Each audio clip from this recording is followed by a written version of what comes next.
नाशिक जिल्ह्यातले सप्तशृंगी देवीचं मंदिर म्हणजे 3.5 शक्तिपीठांपैकी एक म्हटलं जातं. या मंदिराचे रामसीता आणि छत्रपती शिवरायांनी देखील दर्शन घेतल्याचा उल्लेख पुराणात आणि बखरीमध्ये आढळतो. चला तर मग जाणून घेऊयात या धार्मिक स्थळाचे महत्त्व आणि इतिहास. सप्तशृंगी सह्याद्रीच्या डोंगर माथ्यावर वसलेले हे ठिकाण आहे. सह्याद्रीच्या कड्याला 7 शिखरे आहेत. त्यावरून या गडाला सप्तशृंगी म्हटले जाते. गडावर सूर्यकुंड, जलगुफा, तांबूल तीर्थ, मार्कंडेय ऋषींचा मठ, शीतकडा, शिवतीर्थ अशी पवित्र स्थळे आहेत. नाशिक जिल्ह्यातल्या वणीतले हे रमणीय ठिकाण आहे.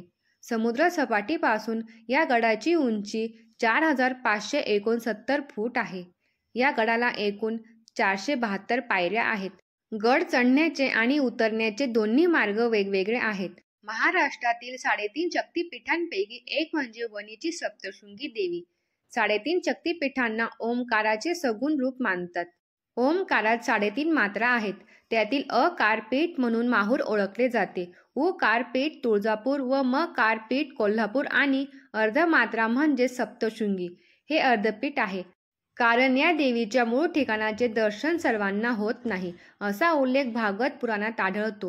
शुंभ निशुंभ व महिषासुराचा वध केल्यानंतर देवीने या गडावर वास्तव्य केल्याचे म्हटले जाते. 8 फूट उंची, 18 भुजा ब्रह्मदेवाच्या कमंडलूपासून गिरिजा महानदी प्रकटली.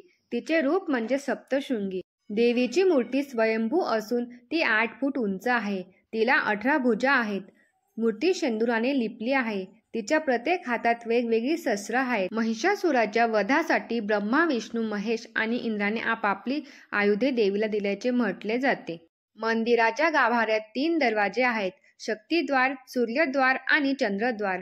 या दरवाजातून मातेचे दर्शन होते. असे म्हटले जाते की चैत्र नवरात्रात देवीचे मुख प्रसन्न असते, शारदीय नवरात्रात गंभीर असते. निवृत्तीनाथ या मातेला आपली कुलस्वामिनी मानतात. समाधी घेण्यापूर्वी त्यांनी या गडावर ध्यान केल्याचे म्हटले जाते. मंदिराची आख्यायिका. सप्तशृंगी गडावर महिषासुराचे एक मंदिर आहे. येथे देवीने त्रिशूळाने महिषासुराच्या धडापासून शिर वेगळे केले.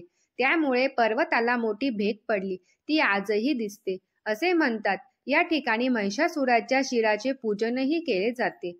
लीळा चरित्रातही या ठिकाणाचा उल्लेख आढळतो. राम आणि रावणाचे युद्ध झाले. त्यावेळी इंद्रजिताच्या शस्त्रामुळे लक्ष्मण बेशुद्ध पडला.